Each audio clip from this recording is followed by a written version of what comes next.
This channel does not promote any violent, harmful, or illegal activities. All content provided by this channel is meant for an educational purpose only. যদি সম্মান রাখতে না পারেন নিজের পোশাকে নিজের টুপিতে ভারতবর্ষের অশোক স্তম্ভটা রাখবেন না, দিদিমণির হাওয়াই চটি লাগিয়ে রাখবেন, অনেক বেশি লোকে সম্মান করবে। পুলিশকে বলছি পরিষ্কার, 1 মাস সময় দিয়েছি, তার মধ্যে যদি প্রকৃত অপরাধীরা গ্রেপ্তার না হয় 1 মাসের মধ্যে বিজেপি তার ট্রিটমেন্ট করবে, সেই ব্যবস্থা ভারতীয় জনতা পার্টি করবে। আর নাগরাঘাটের বুকে ট্রিটমেন্ট হবে। আমি পরিষ্কার বলে দিচ্ছি, আপনার যারা ভেবেছে যে বিজেপিকে আক্রমণ করে বিজেপিকে মেরে বিজেপিকে আপনি ঢুকিয়ে দেবেন ঘরের মধ্যে, বিজেপি 21-এও ঢোকেনি, এবার আপনার তলমল করছে আসল, তাই আপনি এখন মির্জাফর করে চেঁচাচ্ছেন।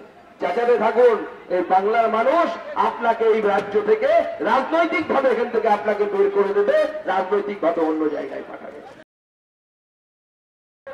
তাকে স্পষ্ট বলে দিতে চাই, তোমার নামও যদি এসআইআর না থাকে, 2002-এ যদি না থাকে, আপনি যদি বাংলাদেশি হন, সাবিনা ইয়াসমিন, আপনাকেও ভারতের বাইরে যেতে হবে, আপনাকেও থাকা হবে না। আর কত ভণ্ড করতে পারেন আমরা দেখবো। আর আমি সাধারণ মুসলিম ভাইদেরকে, যারা আমাদেরকে ভোট দেন না, তাদেরকেও বলছি, তৃণমূলের নেতাদের কথায় রাস্তায় নামবেন না। রাস্তায় নামলে সেন্ট্রাল বাহিনী নামবে, যেরকম মুর্শিদাবাদে নেমেছিল। যদি ভ্যান্ডালিজম করেন, দোকান ঘর পোড়ান, বাড়িতে আক্রমণ করেন, তৃণমূলের কোন নেতার ছেলে জীবন যাবে না।